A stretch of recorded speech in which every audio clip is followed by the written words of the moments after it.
యుద్ధం ముగింపు కొరకు మనం ప్రార్థించాల్సిన ఆవశ్యకత ఎంతైనా ఉన్నది. ఎందుకంటే నోవా ప్రార్థించగా 8 మంది రక్షించబడ్డారు. అబ్రహాం ప్రార్థించగా సొదొమ గొమొర్రాలు కలిపిని, వాళ్ళ పాపానికి అంతం లేదు.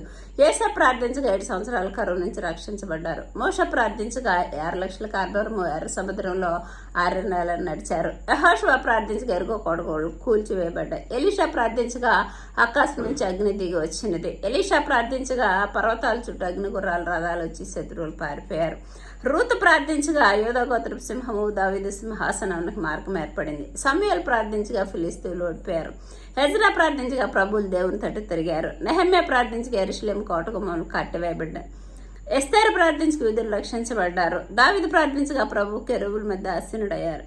యోనా ప్రార్థించగా నినవే పట్టణం రక్షించబడింది. కాబట్టి ఈ దినమున మనము ప్రార్థించినప్పుడు దయగలిగిన దేవుడు, శాంతమూర్తి, అత్యంత కృప కలిగిన వాడు ప్రపంచ యుద్ధం నుంచి తొలగిపోయినట్టు సహాయం